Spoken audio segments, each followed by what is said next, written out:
She took her dog to be put down, but saw something that made her draw her gun on the vet. Let me know in the comments where you're watching from. It's always awesome to see how far our stories are reaching. The rain pounded hard against the windshield of the patrol car as Officer Sarah Mitchell steered through a lonely road, surrounded by the thick fog of a merciless early morning on the outskirts of Springfield. Beside her, with an alert gaze and a tense body, was Max, her inseparable partner for the past 5 years. A German shepherd with an imposing presence, obedient to his core, with eyes that spoke of unshakable loyalty and a heart that had saved more lives than any weapon in her arsenal. Sarah, her face marked by scars that life had etched with military discipline and unspoken losses, glanced at Max with a rare tenderness that contrasted with her steely demeanor. This dog wasn't just a patrol partner, he was her family, her only constant in a life shaped by duty. The day before, during a routine checkup after a drug bust, Max had been examined by the renowned Dr. Robert Carter, director of Brightwood Veterinary Clinic. Sarah hadn't suspected anything until the call came. "Officer Mitchell," said the voice on the other end, cold and mechanical, "we regret to inform you that Max shows signs of an advanced degenerative disease. The most humane option would be to consider euthanasia before his condition worsens irreversibly." Sarah's world shattered in an instant. Her breathing grew uneven. Dr. Carter's voice continued, devoid of empathy, suggesting a date for the procedure as if it were a routine tooth extraction. That night, as the city slept unaware of the drama unfolding in one woman's soul, Sarah watched Max run across her backyard. There was no clumsiness, no signs of weakness. The dog barked, played, and responded to every command as he always had, with precision and enthusiasm. Sarah frowned. Her instincts, honed by years in the canine unit, kicked in like an internal alarm. Something wasn't right. How could a dog that had successfully tracked a stash of weapons hidden under concrete just that week be on the brink of death? The next day, in what she passed off as a casual visit, Sarah returned to Brightwood Veterinary Clinic. The reception smelled of cheap disinfectant and artificial lavender. The walls were lined with framed photos of dogs with medals, and among them, a picture of Max, tongue out, with a triumphant look. Dr. Carter greeted her with a plastic smile. "Officer Mitchell, everything okay with the procedure? We can schedule it for this Friday." "I'd like to see the results myself," Sarah cut in firmly, hiding her suspicion behind a mask of professionalism. Carter hesitated for a split second. It was barely noticeable, but enough for Sarah to catch a flicker of unease. He agreed with forced politeness and led her to a back room. There, Sarah reviewed the digital reports while Carter took a phone call. Her eyes caught something odd. 5 other dogs, all from elite units, had been diagnosed with the same disease in the past 3 weeks. All were patients at Brightwood. All had similar medical histories. All had perfect performance records until their diagnosis. Sarah sensed something dark stirring beneath the surface. She left the clinic with a folder in hand, courtesy of a careless assistant who left the documents on the counter while answering the phone. Her chest burned with a mix of anger and fear. This wasn't just about Max anymore. It was about all of them. The night fell like a blanket of ink over Springfield, while the lights of Brightwood Veterinary Clinic flickered as if hiding secrets beneath their ordinary glow. Sarah drove back to her apartment, clutching the reports against her chest, as if afraid the truth might slip through her fingers. Sitting at her desk, with Max lying at her feet, she began to pore over the documents. Each page repeated the same diagnosis word for word: advanced neuromuscular atrophy. The strange part was that all the patients were high-performance dogs, award-winning canines trained to detect explosives, narcotics, and missing persons. And every single one, without exception, had been part of the same international operation, the Steel Shield raid, conducted 6 months ago in collaboration with the DEA and European agencies. "This can't be a coincidence," Sarah whispered, instinctively stroking Max's head as he gazed at her with his noble, loyal eyes. The next day, she returned to the clinic. This time, she pretended to be interested in scheduling a second opinion with another vet. While waiting in the main lobby, she noticed a door labeled Restricted Access, Authorized Personnel Only. Next to it, a surveillance camera rotated slowly, covering the area with a precision unusual for a mid-sized veterinary clinic. She also noticed something else: an armed guard by the side entrance of the building, He wasn't wearing a medical uniform but a private security one, the kind you'd find at government labs or high-security facilities. Sarah faked an urgent phone call and left, but not before memorizing the position of every camera, every blind spot, every emergency exit. It was clear this wasn't an ordinary vet clinic. That night, she decided to do what now seemed inevitable. She needed help. Only one person came to mind in moments of doubt. Captain John Sullivan, her old mentor, retired after an ambush on the Arizona border. She found him in his cabin, surrounded by war books and memories of a past that never slept. "You don't know what you're getting into, Sarah," Sullivan said, his voice rough like stone worn down by years of battle. "If you poke this network, they'll want to erase you from the map.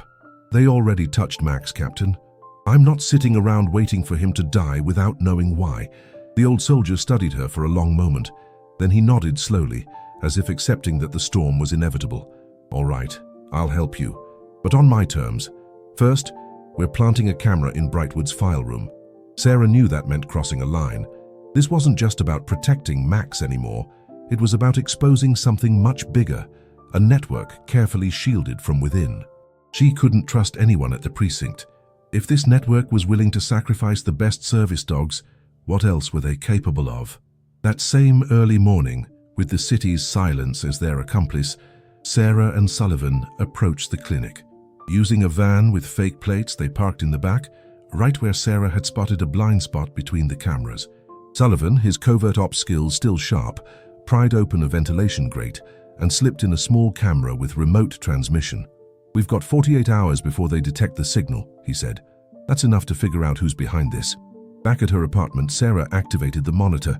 The camera began streaming live footage. Hours passed. Everything seemed quiet. Until at 3:17 a.m., the file room door opened. It was Dr. Carter, but he wasn't alone.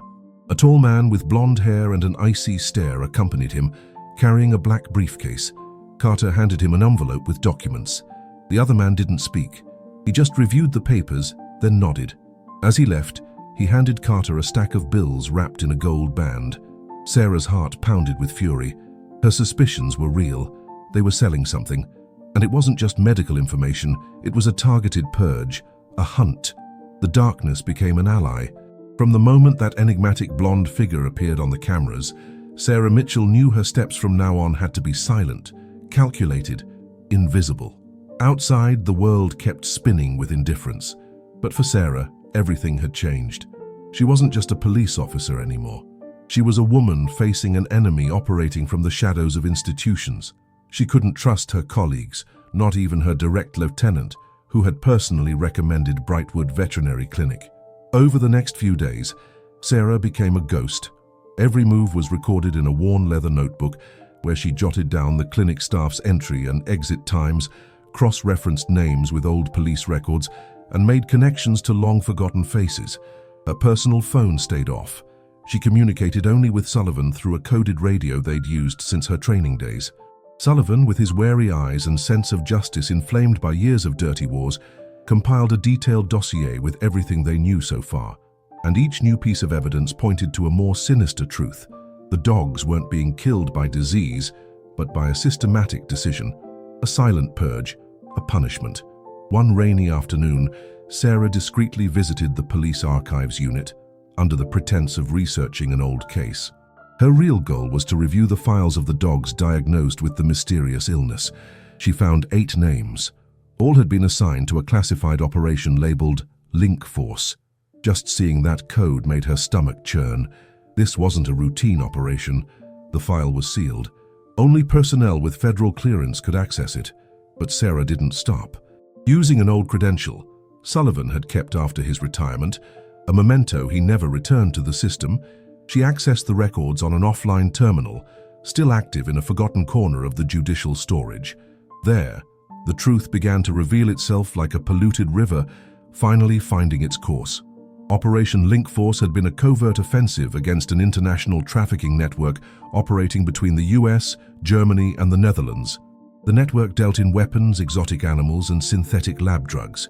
At its core were names tied to pharmaceutical companies, environmentalist foundations, and low-profile politicians with transatlantic connections.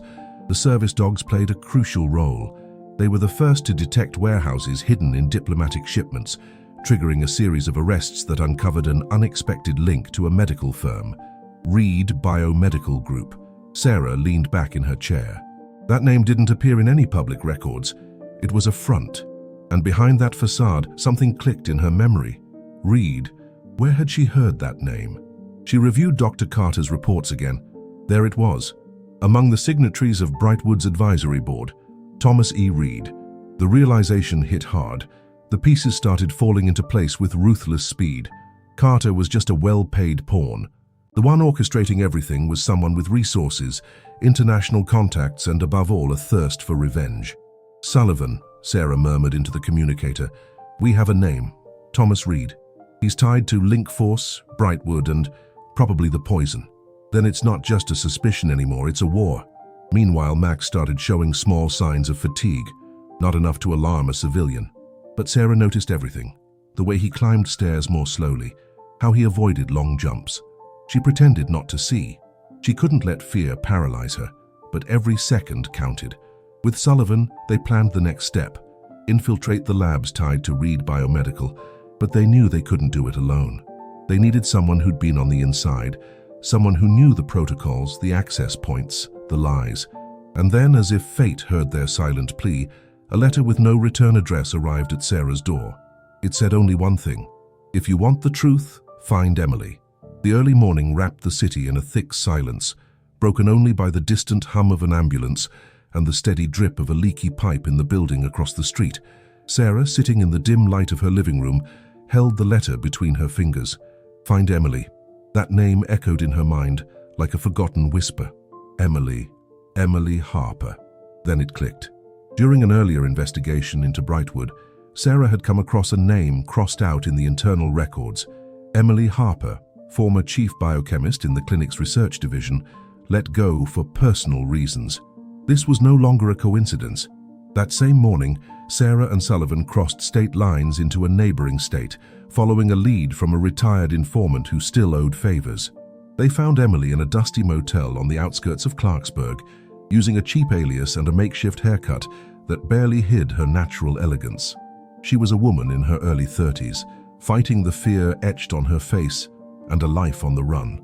Who sent you? Emily asked, holding a gun, steady but visibly nervous. No one. We found a lead, and we need the truth, Sarah replied firmly, slowly raising her hands. Max approached without threatening, and just seeing the dog, Emily lowered her weapon slightly as if recognizing something greater than suspicion in him. Over time, and through wary glances, Emily let them in. Thomas is my brother, she confessed, closing the curtains. But he's not the man I knew growing up. After his network was dismantled, something in him broke. He swore to destroy everything that stood for blind obedience to the system. And to him, police dogs became his symbolic target. What Emily revealed next chilled Sarah's blood. For months, Thomas had funded illegal research in secret labs. The poison they used was a synthetic derivative of neurotoxins developed for pest control in military settings, adapted specifically for high-performance canines. It didn't kill instantly. Its effect was gradual, silent, slowly erasing the animal's neurological capacity until they were completely incapacitated. A biochemical assassin, invisible. They faked the tests using altered enzymes that manipulate blood analysis markers. The diagnosis looks real, but it's a meticulously crafted lie, Emily explained, opening a folder with diagrams and formulas Sarah could barely understand. How do you know this? Sullivan asked. Because I designed it, without knowing. When I realized, I tried to stop it. I was threatened. They forced me out of the clinic. I faked my disappearance. Sarah felt the ground give way beneath her. They were dealing with something deeper, dirtier, crueler than she'd imagined. Is there a cure? Sarah murmured, her voice thick, looking at Max, who now slept with heavy breathing and less nimble steps. There's an antidote, but I haven't tested it in a real case, and it's extremely dangerous. It could save him, or kill him in minutes. Emily led them to a small shed, hidden in an abandoned industrial area, where she'd set up a makeshift lab. The lights flickered. The air reeked of chemicals. Sarah stroked Max's back, trying to hide her anguish. She knew she was entrusting her partner's life to the woman who had once helped create the poison. Emily prepared the injection while Sullivan secured the perimeter. As she slid the needle into Max's vein, time stopped. Sarah clenched her eyes shut as if she could freeze that moment. Max's heart raced. His body trembled. And then, silence. Seconds that felt like hours passed. Sarah held her breath, her hands shaking. And when Max finally opened his eyes, coughed lightly and tried to stand, the three of them allowed themselves to breathe. It wasn't a full cure, but it was a sign of hope. "We'll save the others," Sarah said, her eyes burning with contained fury. "And we'll take Thomas down no matter what it takes." Dawn painted the rusted rooftops of the old industrial district in shades of grey. Emily's clandestine lab, hidden among abandoned factories and rusty train cars, was the only place where hope and danger coexisted, like old enemies tolerating each other out of necessity. Max breathed heavily, but he'd survived the critical phase. His body still trembled at intervals, as if his immune system were fighting invisible shadows. Sarah stayed by his side. She'd spent the night awake, sitting on the cold concrete floor, a blanket over her shoulders, her gaze fixed on her partner like a mother watching a sick child. Emily, at the other end of the shed, finished analyzing blood samples under a portable microscope. Her demeanor had changed. She was no longer the frightened fugitive they'd found in Clarksburg. She'd regained some of her old resolve, a fire born not just from knowledge, but from a need for redemption. "The markers are dropping," she said quietly, almost to herself. "The antidote is working, but we can't trust it to hold without a second dose." Sarah nodded without taking her eyes off Max. Every small step forward was a silent victory, but there was no time to celebrate. As long as Thomas Reed remained free, every second mattered. "You said there were more poisoned dogs. Where are they?" Emily asked, turning to Sarah. "3 are in medical custody in different states, all with terminal diagnoses. Their officers got the same recommendation: immediate euthanasia. We need to bring them here. I'm the only one who can treat them. If we don't act in the next few days, we'll lose them." Sullivan, who'd been silently studying maps and blueprints, looked up. "We'll have to split up. I'll go for one. I've got contacts in Pittsburgh. Emily can stay with Max. Sarah, you go for the other 2. They're in secure facilities in Raleigh and Columbus. It won't be easy." "It never is," Sarah muttered. What followed was a chain of covert movements, forged credentials, intercepted files, and bold maneuvers teetering on the edge of legality.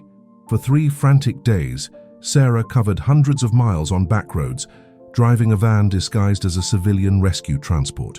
She used fake documents identifying her as an FDA agent on a special biosecurity mission. No one asked too many questions, maybe out of fear, maybe out of disinterest.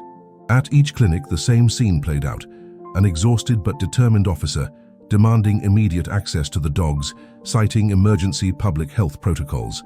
And in each case, the same initial response: resistance, surprise, but no real proof to stop her from leaving. Sarah rescued Rex, a black Labrador with a powerful jaw; Bella, a nervous and hyper-alert Belgian shepherd; and Cooper, a veteran golden retriever who'd already started losing his balance. Each carried not just the poison in their blood, but a story marked by service, courage, and betrayed innocence. One by one, the dogs arrived at the makeshift lab.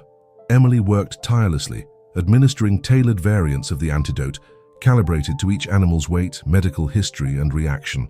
Sullivan patrolled constantly, guarding the perimeter with his old sniper rifle, like in his border days. The tension was absolute.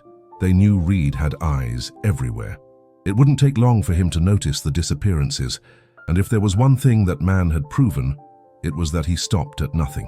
One night, as Sarah reviewed security footage set up by Sullivan, a familiar figure appeared on the screen: Dr. Carter. He was entering an underground parking garage. He handed a briefcase to another man, tall, lean, with light brown hair. Sarah paused. That face, it wasn't in the police files. But Emily, passing by with a tray of medications, recognized him instantly. He worked in the clinic's distribution department. I thought he just handled vet supplies, but if he's here, he's in on it. Sarah narrowed her eyes. She knew the moment was coming. They had evidence, they had names, and soon they'd have a full list of accomplices. But first, they had to protect what was most vulnerable. "Tomorrow, we start setting the trap," Sarah said with determination. "Thomas is going down, even if I have to drag him to hell myself." The night descended like a silent verdict over the old industrial district. The rusted outlines of the shed blended into the darkness, while a cold breeze whistled through the abandoned structures. Inside the makeshift lab, the air was tense, heavy with an invisible but oppressive sense of foreboding. Sarah adjusted her bulletproof vest, her eyes fixed on the monitor screen. Max, at her side, breathed unevenly but stood tall, his gaze alert. Though his body still bore the effects of the poison, his spirit remained unbroken. Sullivan, from a corner, meticulously cleaned his sniper rifle. Emily, meanwhile, finished stabilizing Cooper, who'd had a relapse. Rex and Bella were in better shape, responding well to the treatment but still too weak to be moved. "They're on the move," Sullivan reported without raising his voice. "2 vehicles, no plates, approaching from the west. 15 minutes, maybe less." Sarah checked her pistol's magazine. Her heart beat with a sharp, rapid rhythm. She knew there was no turning back. Thomas had taken the bait, and now he was coming to erase any trace that could expose his operation. "Emily, protect the records.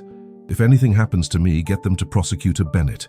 "He's clean," Sarah said, tucking the silver pendant she always wore back under her shirt. "Don't say that," Emily murmured, her eyes wet. "You can't fall today." "I'm not falling," Sarah replied coldly. "Today he's the one who falls." Minutes later, the vehicle's headlights sliced through the darkness like blades. 3 armed men jumped out of the first van. 2 others covered the rear, moving with military precision. Thomas Reed emerged last, wrapped in a dark overcoat, hands in his pockets, with the calm of someone who'd killed before. "Sarah Mitchell," he shouted, his voice echoing off the industrial zone's walls. "I knew you'd be behind this. Always so heroic, so tragic. And you're always so cowardly, Thomas," Sarah shot back, stepping out of the shadows, pistol in hand, with Max at her side. "Poisoning dogs instead of facing real enemies. What kind of man does that?" Thomas let out a dry, humorless laugh. "The kind of man who doesn't forget. You destroyed my life, my network, my family. Now I destroy yours, starting with your dog." One of the men raised his weapon to shoot Max, but he was taken down instantly by Sullivan from an upper window. The gunfire erupted like a sudden storm. Sarah took cover behind a pillar, returning fire with surgical precision. Max, though weakened, lunged at an attacker trying to flank her, knocking him down with a fierce growl. The shed filled with smoke, shouts, and gunfire. Emily, locked in an inner room, transmitted the footage in real time to an encrypted server. She knew that if they didn't make it out alive, someone would have to carry on the fight. Sarah managed to advance until she was face to face with Thomas, her pistol aimed straight at his chest. Thomas, unarmed but defiant, raised his hands with cynicism. "You going to kill me here in front of your sick dog? How poetic." "No, but I'll make sure you spend the rest of your miserable life behind bars." She shot his leg, dropping him to the ground with a muffled cry of pain. Max approached, his body trembling, and positioned himself between Sarah and the fallen man, growling with his fur bristling. Sarah took a deep breath. Sullivan had already subdued the other 2 survivors. The police, alerted by a silent signal, were minutes away. With the enemies neutralized, Sarah knelt beside Max, wrapping him in a silent embrace. "You did it again, partner," she whispered.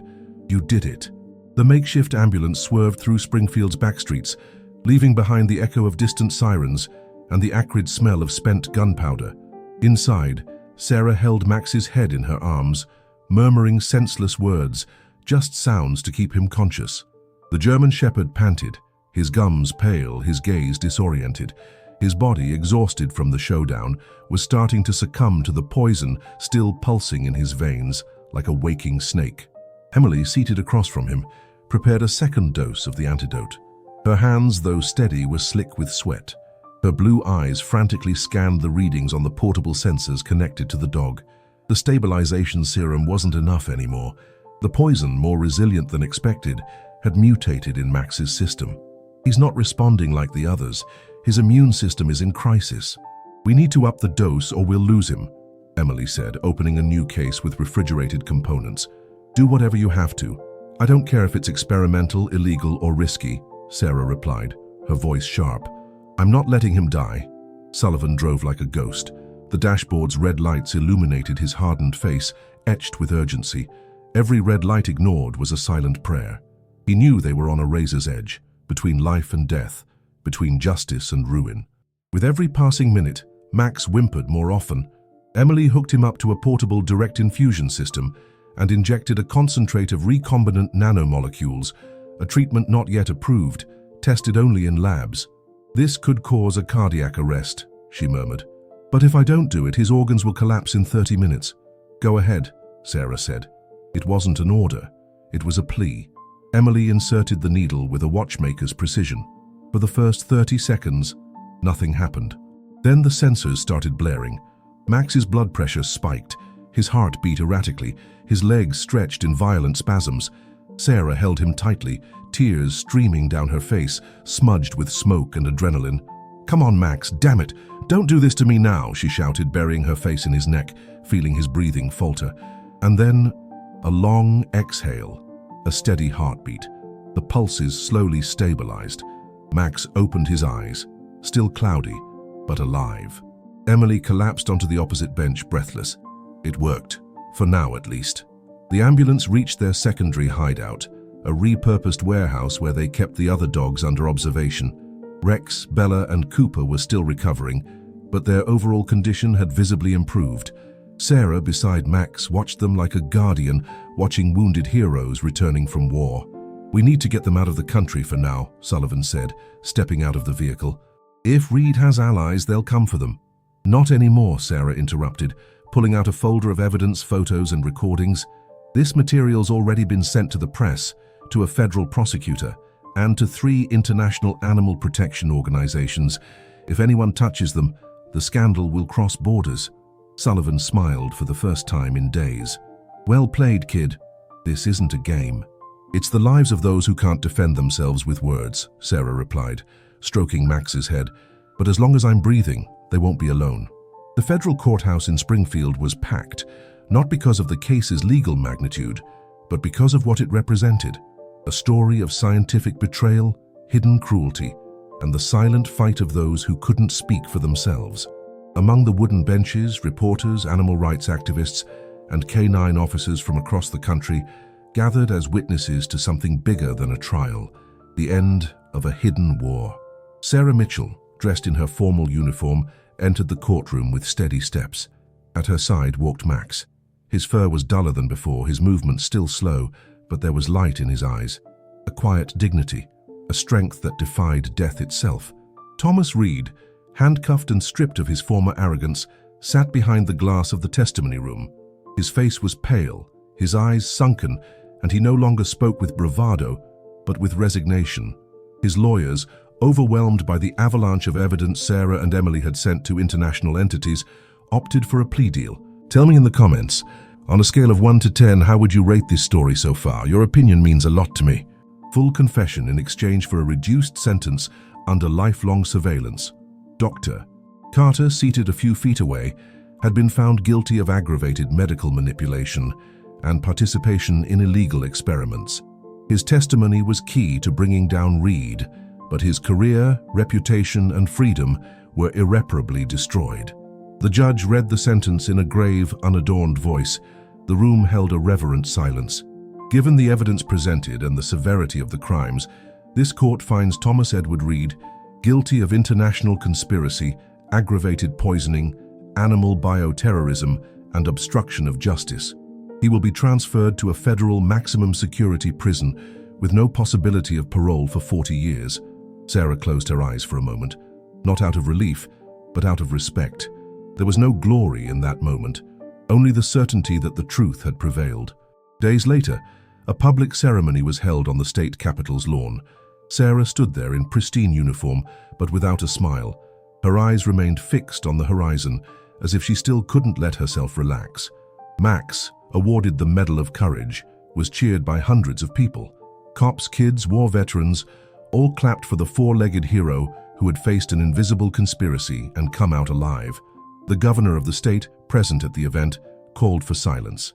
Today we honor those who don't use words but save lives with actions. To Max, and to all service dogs who risk their existence for us. And it is with pride that we announce the creation of a new national program. Sarah stepped forward. Her voice rang out clear and firm. The Max Initiative will be a center for training, protection, and specialized medical care for working canine units. A place where no partner will be abandoned, silenced, or manipulated by dark interests. Never again. The applause was deafening. Among the crowd, Emily watched from a distance. She was no longer on the run. She'd been officially reinstated as a veterinary biochemistry expert and appointed scientific director of the new initiative. She still carried guilt, but now that guilt had been transformed into purpose. Sullivan, leaning discreetly against one of the building's columns, gave Sarah a small nod and a faint smile. He didn't like the spotlight, but he was there as always, guarding from the shadows. And under the clear sky of that new day, Max sat beside his officer, eyes closed, ears perked, as if he understood everything, as if he knew he'd won, that he'd survived not just the poison but the darkness of silence. 1 year later, spring brushed the fields of the new National Canine Max Center, nestled in the quiet hills of Greenville. In the distance stood the initiative's modern facilities, surrounded by green spaces, training tracks, and state-of-the-art veterinary housing. The center wasn't just a tribute, it was a fortress of protection for four-legged heroes. Sarah walked slowly along a trail lined with newly planted cypress trees. Her uniform now bore a golden insignia, Regional Commander of the Canine Unit. Her posture was calm but firm, like someone who'd walked through fire and come out whole. At her side, Max trotted steadily. His joints still showed traces of the battle he'd won, but his eyes remained alert, full of light. Behind them, dozens of dogs in training ran drills alongside their handlers. Among them, Rex, fully recovered, now mentored the younger ones. Bella, calmer than ever, had been adopted by a war widow officer. And Cooper napped in the shade of a fig tree, retired with honors, but always present in critical moments. Emily watched it all from a glass balcony in the central lab. Her hair was shorter, her white lab coat pristine. Beside her, young scientists learned protocols for molecular tracking and cutting-edge antidote development. The name Reed had been erased from all official records, but Emily kept in a locked drawer a newspaper clipping with Thomas's face. Not out of nostalgia, but as a reminder of what darkness can do when no one lights the way. Sullivan, meanwhile, never wanted a formal role. He accepted a position as a strategic consultant for the Max Initiative, but preferred to spend his days caring for a special group of rescued dogs. He lived in a cabin at the back of the center, where the sound of the wind replaced any alarm and silence had finally become an ally. In the Senate, a federal law inspired by Max's case had passed with unanimous support. It was called the Canine Service Protection Act. For the first time, police dogs were legally recognized as working agents, entitled to retirement, lifelong medical care, and mandatory audits of their reference clinics. But the legacy went beyond institutions. In schools, kids learned about loyalty, courage, and justice through a children's book called Max, the Dog Who Never Gave Up, written by a young author who'd watched the trial with tears in her eyes. And in every police station where a canine was trained, a photo of Max and Sarah hung on the main wall, not as a symbol of war, but as proof that good, when determined to endure, always finds a way. That afternoon, under Greenville's clear sky, Sarah sat on a stone bench, watching Max lie down beside her. The soft breeze rustled through the trees, carrying the sounds of life in harmony. She closed her eyes for a moment. "You did it, partner," she whispered, a faint smile on her lips. "Now we're home." Thank you so much for sticking with this story until the end. If you enjoyed it, please give it a like and subscribe to the channel. It helps us a ton and motivates us to keep bringing new stories every week. And since you're here, take a moment to check out another one of our stories that's popping up on your screen. Big hug and see you next time. Stay well.